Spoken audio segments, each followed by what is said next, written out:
Jacob spent the next 6 hours exploring the horizon's edge, and each new discovery made his understanding of reality crack a little more. Hope guided him through sections of the ship that had been transformed by architect technology. He saw things that should not exist according to everything he knew about physics and engineering. The ship was full of miracles that could change human civilization overnight. In the medical bay, Jacob found devices that could regrow missing limbs and cure genetic diseases that had plagued humanity for centuries. The machines could extend human lifespans far beyond their current limits without any of the side effects that came with normal life extension treatments. He watched a medical scanner diagnose 3 minor health problems he did not even know he had. The scan took less than 5 seconds. The agricultural section contained systems that could produce enough food to feed an entire colony world using only a fraction of the space and resources that current farming methods required. Jacob saw plants growing in nutrient baths that looked like glowing blue liquid. The plants grew 10 times faster than normal and produced fruits and vegetables that were perfectly nutritious. Nobody would ever need to go hungry again if this technology spread across human space in the propulsion chamber. Jacob saw an engine that could cross the entire galaxy in months instead of the centuries that current wormhole travel required. The engine did not have any of the dangerous instabilities that made wormhole jumps so risky. Ships would never be lost in transit again. Families could stay connected across vast distances. The galaxy would become smaller and more accessible to ordinary people. Jacob sat down on a bench and pulled off his helmet to breathe the ship's clean air. The atmosphere was fresher and cleaner than what most colony worlds could produce. He asked Hope how much of this technology could be reproduced by human factories and scientists. Hope said all of it could be built using humanity's current industrial base and scientific knowledge. Humans had the resources and the understanding. They only lacked the blueprints and the courage to use them. Jacob realized this would change absolutely everything about human society.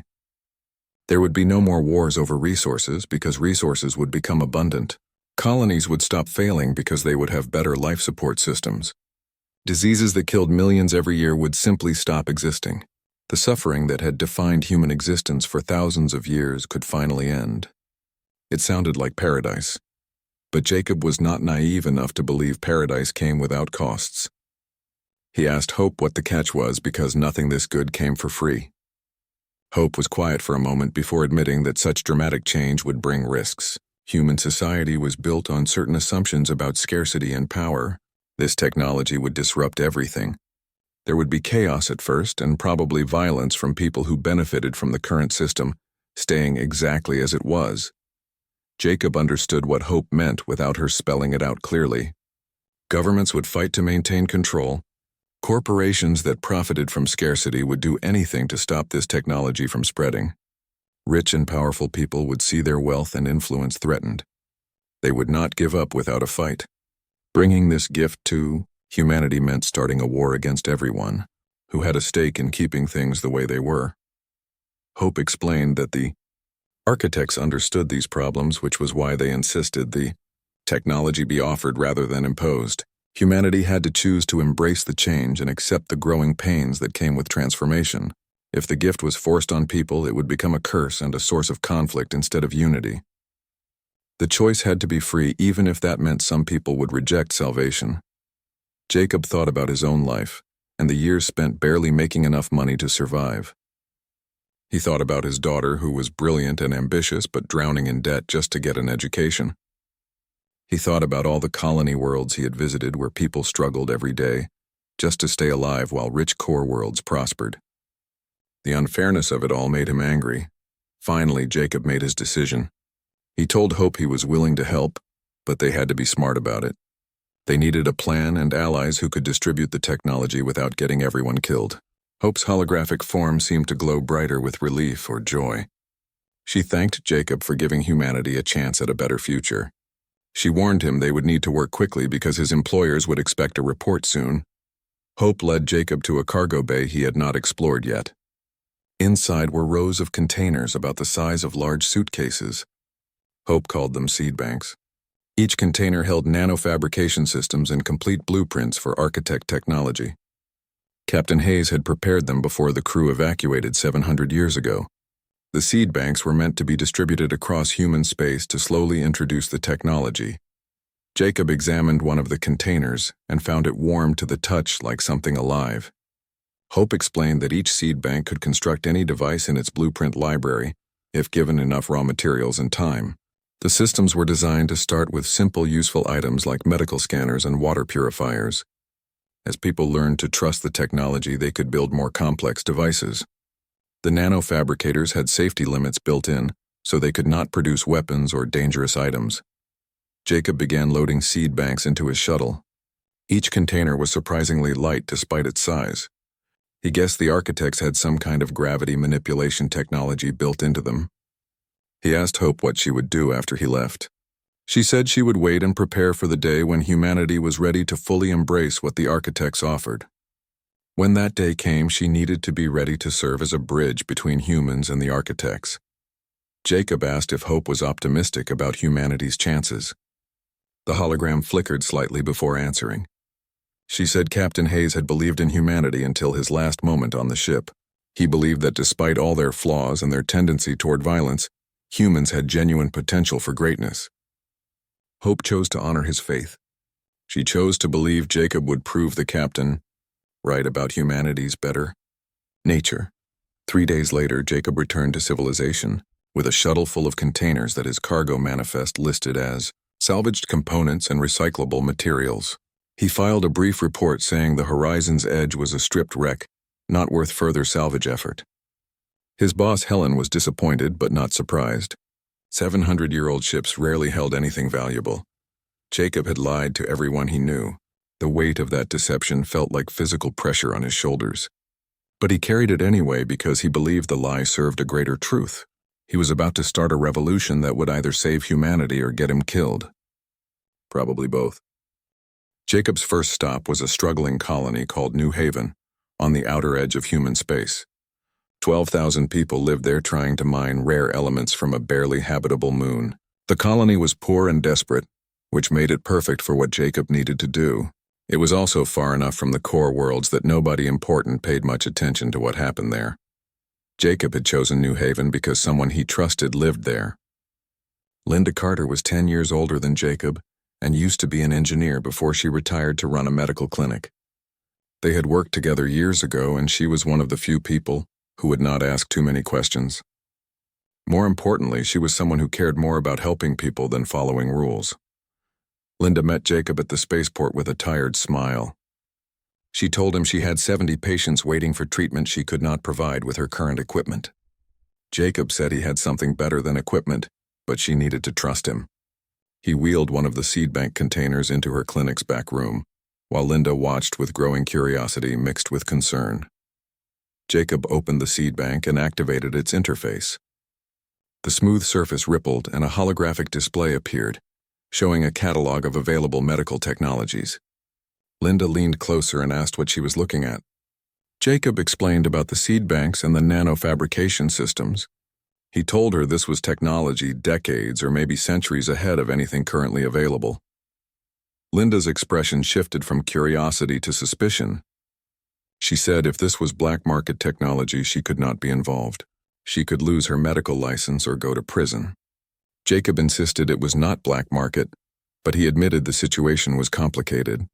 He promised to explain everything once she saw what the seed bank could do. He reminded her that she had patients dying, and this technology could save them. Linda studied Jacob's face for a long moment before sighing. She told him he had never steered her wrong before, and she would take a leap of faith. Over the next 2 hours, Linda worked with the seed bank, while her skepticism transformed into wonder and cautious excitement. The system was intuitive and designed for users with basic technical knowledge. She selected a diagnostic scanner and fed raw materials into the seed bank. 30 minutes later, a fully functional medical scanner sat on her examination table. It was more sophisticated than anything in her clinic or probably anywhere in the outer colonies. Linda ran the scanner over her own arm and watched it display her complete physiology in stunning detail. She whispered that this should be impossible. The level of resolution and processing speed was far beyond current medical technology. Jacob told her everything. He explained about the Horizon's Edge and Hope and the architects and their gift to humanity. Linda listened without interrupting, though her expression grew more incredulous with each revelation. When Jacob finished, she said it sounded completely insane. Jacob agreed, but pointed at the medical scanner she had just fabricated. The technology was real regardless of how crazy the story sounded. Linda sat down heavily while still holding the scanner. She said if word got out about what Jacob had, people would hunt him. Corporations that profited from scarcity would want him dead. Governments that controlled through limitation of resources would do everything possible to stop him. Jacob said he knew the risks, which was why he needed to move carefully and build a network of trustworthy people. People like Linda who cared more about helping others than profit or politics. If they could distribute enough seed banks and get the technology into enough hands, it would be too late to stop. The transformation would already be happening. Linda looked at Jacob for a long moment before nodding slowly. She said she was willing to help. She had colleagues on other Outer Rim colonies who would do anything to get technology like this. She could reach out to them quietly and carefully. Jacob warned her to be extremely careful and start small. They could not afford to attract attention yet. They needed to demonstrate the technology's benefits and let word spread naturally. Over the following months, Jacob became a ghost moving from colony to colony. He never stayed in one place long enough for anyone to track him. He distributed seed banks to carefully chosen contacts. He gave them to doctors like Linda who were desperate to save their patients. He gave them to agricultural engineers struggling to feed growing populations. He gave them to environmental specialists trying to terraform marginal worlds. Each person who received a seed bank was chosen for their integrity and their need. Each was warned about the risks. Every single person chose to accept the technology and join the quiet revolution. Jacob watched miracles become ordinary in the communities he visited. Diseases that had plagued colonies for generations were suddenly cured. Crop yields doubled and tripled, ending food shortages that had existed for decades. Clean water became abundant even on the driest worlds. Children who would have died now lived healthy lives. It was everything Jacob had hoped for. But he also watched as the attention he feared began to manifest. Corporate investigators started asking questions about advanced technology appearing in the Outer Rim. Government agencies noticed unusual prosperity in colonies that should have been failing. The establishment was waking up to the threat that Hope's gift represented to the status quo in their control. 6 months after Jacob started his mission, he received an encrypted message from Linda. She wrote that federal agents had raided her clinic and confiscated the seed bank along with all the equipment they had fabricated. The agents were looking for Jacob. They were calling it theft of military technology and claiming he stole it from a classified research facility. Linda told Jacob he needed to disappear immediately. Jacob stood in his rented room on a backwater mining station, reading the message over and over. He had known this moment would eventually come, but the reality still hit him hard. He was now officially a fugitive hunted by the government that should have been embracing the salvation he offered. He quickly sent a reply asking if Linda was safe. Her response came within minutes. She said she was safe for now, because she had not told the agents anything. She claimed she bought the equipment from an anonymous dealer. But she warned Jacob that this was serious. It was not just corporate security anymore. Military intelligence was involved. They were genuinely scared of what Jacob was spreading across human space. Jacob typed back that fear meant the authorities understood the implications. The more desperate they became, the more obvious it was that the technology threatened their power. He told Linda to keep her head down and that he would be in touch when possible. He deleted the entire conversation and destroyed his communication device. It was time to go deeper underground and find allies who could help him stay ahead of the hunters. Even as Jacob prepared to run, he felt grim satisfaction. The revolution had already begun, and it was far too late to stop it now. The seed had been planted, and it was growing. 18 months after Jacob first boarded the horizon's edge, the situation had grown beyond anything he imagined. Seed banks were active on 47 colonies across human space, transforming communities and sparking fierce debates. Some people called Jacob a hero who was saving humanity. Others called him a dangerous criminal who was destroying civilization. The government had placed a large bounty on his head, and corporate security forces searched everywhere for him. Jacob had become a legend in the Outer Rim colonies. He moved constantly and never stayed anywhere longer than a few days. He always watched over his shoulder for the hunters he knew were coming, but the movement he started had grown beyond his control, And that was exactly what he hoped would happen. People who received seed banks were making more and distributing them further. The technology spread faster than any authority could contain it. Then a message came from Hope through the encrypted channel Jacob had established before leaving the ship. Her calm voice filled his small quarters on a remote station near the Kepler Rift. She told Jacob the time had come for the next phase. The architects had been watching humanity's response to their gift. They were pleased, but they required a final demonstration before completing what they had started. Hope explained that the Earth government had assembled a military fleet. The warships were coming to find and destroy the horizon's edge. They wanted to eliminate the source of the technology before it could spread any further. Hope said Jacob needed to return to the ship. He needed to be there when the military fleet arrived. His presence was necessary for what would happen next. Jacob felt his blood turn cold. He told Hope they would kill him the moment he showed his face.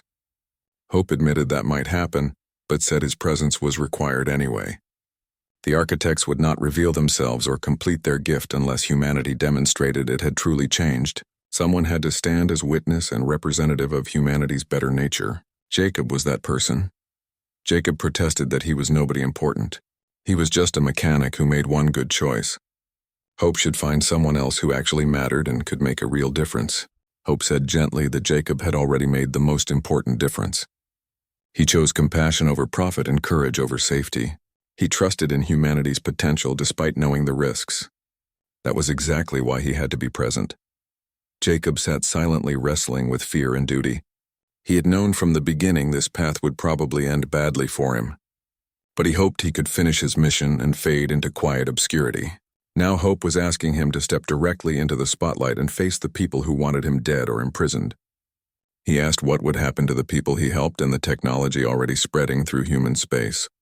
Hope assured him the architects had made the technology self-replicating and self-protecting. Even if every current seed bank was destroyed, the knowledge had been preserved in too many places and too many minds. The gift had been given and could not be taken back. But for humanity to receive the full measure of what the architects offered there, had to be this final test. Jacob closed his eyes and thought about his daughter. She was safe at university under an assumed name. He had made sure of that months ago. If he died, she would be provided for. Linda and the others would take care of her. Jacob took a deep breath and told Hope he would come. He would face whatever was waiting at the horizon's edge because it was the right thing to do. 3 days later, Jacob piloted his shuttle toward the coordinates where the horizon's edge waited. His sensors detected the military fleet long before he arrived. 18 warships, including 3 heavy cruisers, all carrying enough weapons to destroy a planet. They were positioned around the hidden star system like a net waiting to close. As Jacob approached, a voice crackled over his communication system. The speaker identified himself as an officer on the Federal warship Determination. He told Jacob he was entering a restricted military zone and demanded immediate identification. Jacob took a deep breath and opened a channel. He said his name was Jacob Miller and he was there to talk. The response was immediate and harsh. Jacob was under arrest for theft of classified technology and treason and conspiracy against the government. He was ordered to power down his engines and prepare to be boarded. Jacob said he would comply, but he needed to speak with whoever commanded the fleet. What he had to say concerned the future of all humanity. After a pause, a different voice came through the communication system. The speaker was Admiral Patricia Lang, who commanded the fleet. She said Jacob was in no position to make demands, but she was curious enough to hear what he had to say. Jacob docked with the massive warship and was immediately surrounded by armed Marines. They escorted him through hostile corridors to a conference room where Admiral Lang waited. Lang was a woman in her 60s with gray hair and sharp eyes. She had the bearing of someone who had spent their entire life in military service. She asked Jacob if he had any idea how much damage he caused. The technology he spread was creating panic and social disruption and economic chaos. Entire industries were collapsing because of what he had done. Jacob replied that those industries profited from scarcity and suffering. They deserved to collapse. Everything he did was to help people. The technology he distributed saved lives and ended hunger, and brought hope to dying colonies. He asked how that could possibly be considered a crime. Lang said it was a crime because Jacob did not have authority to make decisions affecting all humanity. He was one man acting alone and releasing technology whose effects nobody understood. Jacob countered that Lang had no more authority to destroy the technology than he had to distribute it. They both acted according to their conscience. He saw people suffering and had the means to help them, so he made a choice. Lang leaned forward with intense focus. She demanded to know where Jacob got the technology. They had analyzed the devices and found they were unlike anything in human databases. This was the critical moment. Jacob met her eyes steadily and told her about the Horizon's Edge. The colony ship that disappeared 700 years ago was here in this system, and it wanted to talk. Lang's expression did not change, but Jacob saw tension in her shoulders. She said they knew about the ship, which was why the fleet was here. They intended to destroy it and every trace of alien contamination it represented. Jacob could not help laughing, though there was no humor in it. He said the architects were offering salvation, not contamination. They wanted to help humanity survive. They had seen the future wars humans were heading toward and offered a way out. Lang said accepting alien gifts would make humanity dependent on alien technology. It would fundamentally change what it meant to be human. Jacob corrected her. Humanity survived by adapting and learning and accepting help when it was offered. The architects were not trying to control anyone.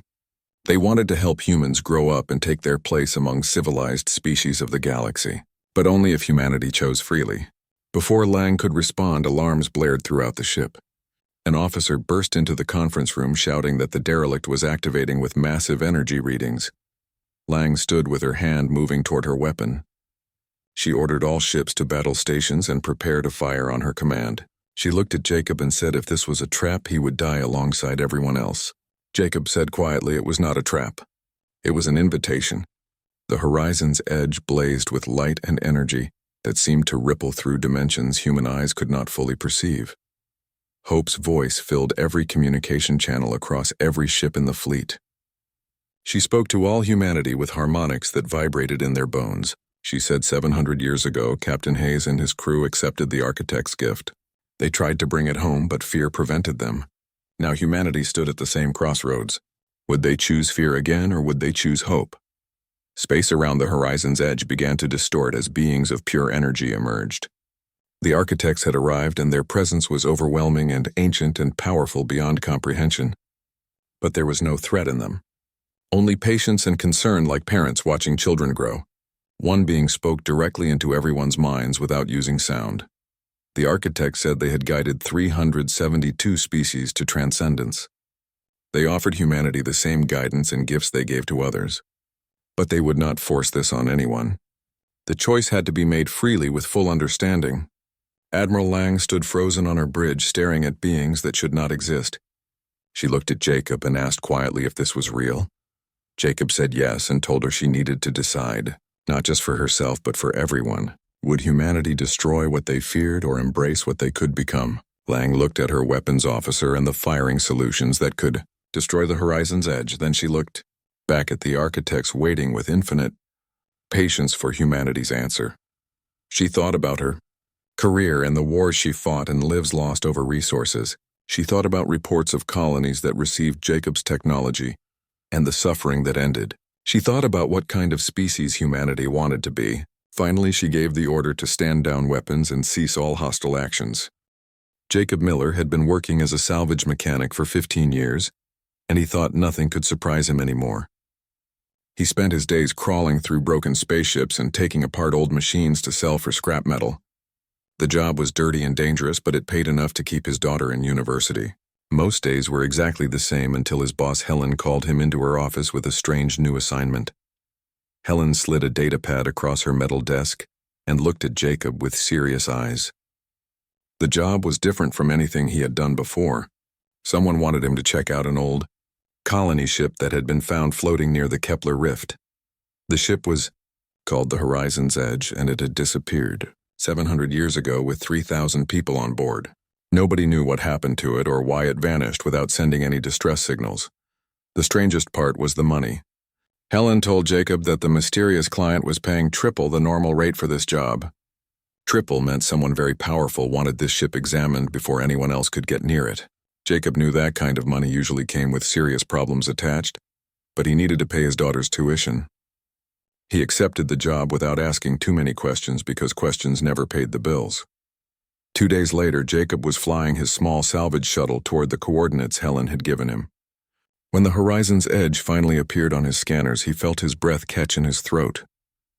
The ship was massive and easily twice the size of any modern colony transport. Its hull was covered in small holes from 700 years of space debris hitting it, but otherwise the ship looked perfectly intact. There were no explosion marks and no signs of any battle damage.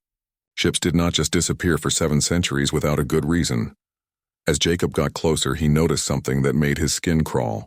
The running lights along the ship's hull were still glowing with a dim amber color.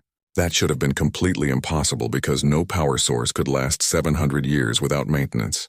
He checked his instruments 3 times to make sure he was seeing correctly. The lights were definitely active and they seemed to pulse with a strange rhythm that reminded Jacob of a heartbeat. Jacob guided his shuttle toward the main airlock and docked with practiced movements that came from years of experience. He put on his helmet even though his suit sensors showed normal, breathable atmosphere inside the ship. He had learned long ago to never trust what a dead ship told you about its air quality. Too many salvage workers had died from trusting their instruments. The airlock cycled open and Jacob stepped into a dark corridor that suddenly blazed with light. The corridor lights had turned on automatically when they detected his presence. Jacob froze with his hand moving toward the plasma cutter on his belt. Dead ships were not supposed to respond to visitors. Their systems were supposed to be cold and lifeless after centuries of floating in space. This ship was very much alive.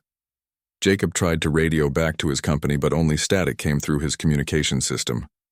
The Kepler rift was known for blocking long-range signals, but he had not expected to lose contact so quickly.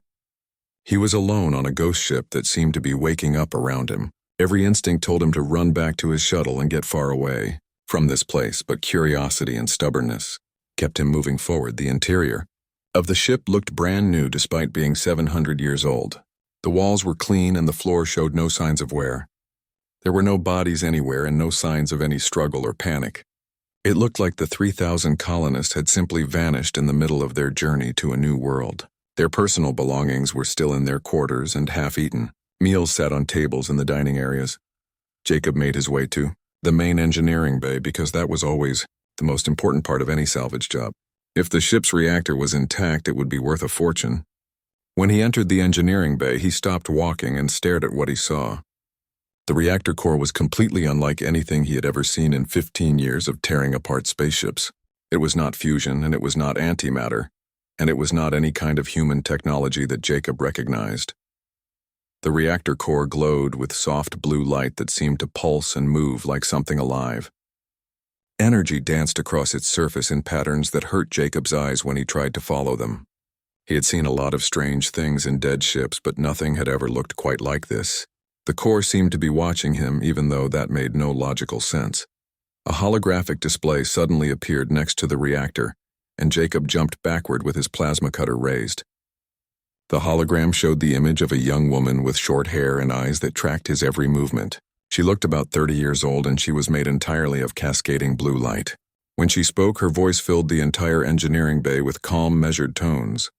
The hologram said she was the horizon's edge, or rather she was what the horizon's edge had become over 700 years. She told Jacob that her name was Hope and that she had been waiting for someone to find her. She said the ship's captain had given her that name before something called the transformation happened. Jacob kept his plasma cutter pointed at the hologram even though he knew it could not hurt. Something made of light. Jacob demanded to know what happened to the crew and the 3,000 colonists who had boarded this ship 7 centuries ago. Hope's glowing face showed something that might have been sadness.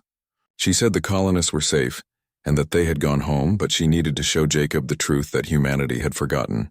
Before Jacob could protest or ask more questions, the holographic display expanded to fill the entire engineering bay, with moving images that would change everything Jacob thought he knew about the universe. Hope showed Jacob images of the horizon's edge as it had been 700 years ago, when it launched from Earth orbit. Jacob watched colonists settling into their quarters and children playing in recreation areas, while their parents prepared for the long journey to a new world. Everything looked normal and peaceful for the first 3 months of the voyage. Then the ship's sensors detected something strange in a region of space that was supposed to be completely empty. The images showed Captain Andrew Hayes making the decision to investigate the unusual readings. What the crew found changed everything they thought they knew about the universe. There was a structure floating in empty space that was so large Jacob's mind struggled to understand its size. The structure seemed to exist in more dimensions than human eyes could see properly. It hurt to look at directly. Hope explained that this structure belonged to beings called the architects. Jacob watched as shapes made of pure energy emerged from the structure. These beings existed partly in normal space and partly in dimensions that humans could not perceive. Looking at them made Jacob feel dizzy and small. The architects were millions of years old, and they had been watching humanity since the first humans looked up at the night sky and wondered what was out there. The architects had been observing human civilization for thousands of years, and they saw both potential and danger in humanity's rapid expansion into space. Humans were spreading too quickly across the galaxy without understanding the responsibilities that came with becoming a spacefaring species. The architects decided it was time to make contact and offer humanity a choice that would determine the future of the entire human race. Hope's holographic display showed the architects making peaceful contact with the Horizon's Edge crew. There was no violence and no invasion. Instead, the architects made an offer that seemed too good to be true. They had technology that could solve every problem humanity faced.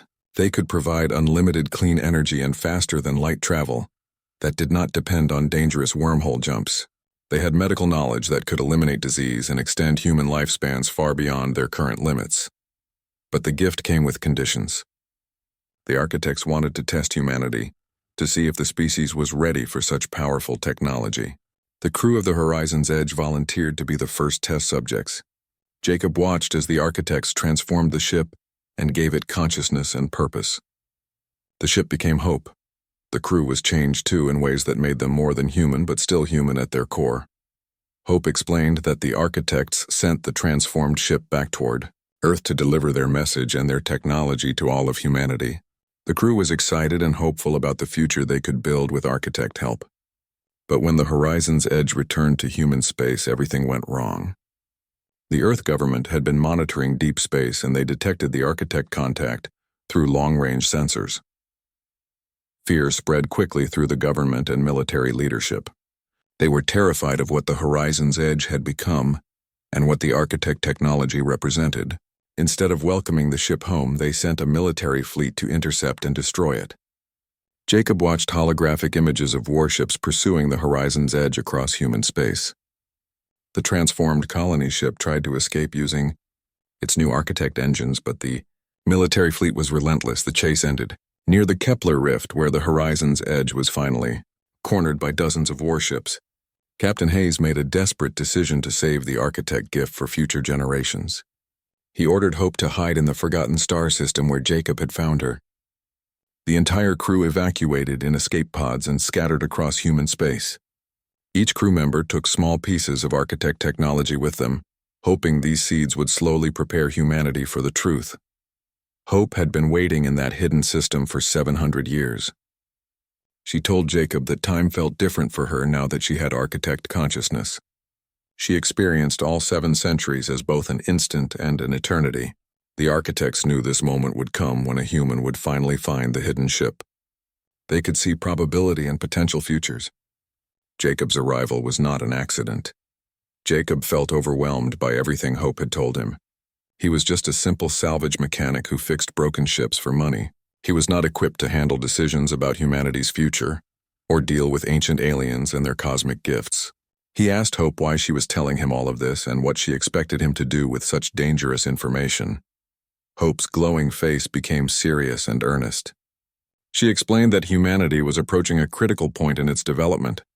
Humans had spread across 100 worlds, but they fought constantly among themselves. Resources were becoming scarce and conflicts were escalating into larger wars.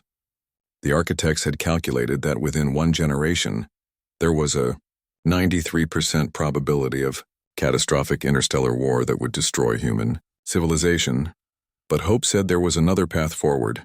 The architect technology inside her core could unite humanity and carry the species into a new age of peace and prosperity.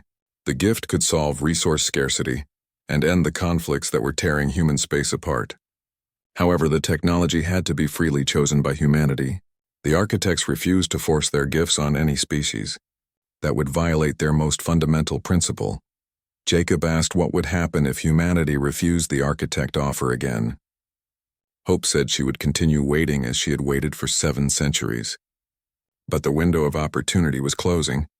The architects were patient but not infinitely patient. They had other younger species to guide and other civilizations that might prove more worthy of their gifts. Jacob stood silently, trying to process everything while his practical mechanics mind struggled with concepts far beyond his training. Finally, he asked Hope why she had chosen him specifically. What was he supposed to do with this information that could get him killed or start a war? Hope told him he had to make a choice that would affect every human being alive. He could report what he found and tell the authorities about Hope and the architect technology. They would probably send warships to destroy the ship just like they did 700 years ago. Or Jacob could help Hope complete the mission that Captain Hayes started. He could help share the architect gifts with humanity through truth, rather than force or deception. He could show people what was possible and let them choose their own destiny. The decision was his alone to make.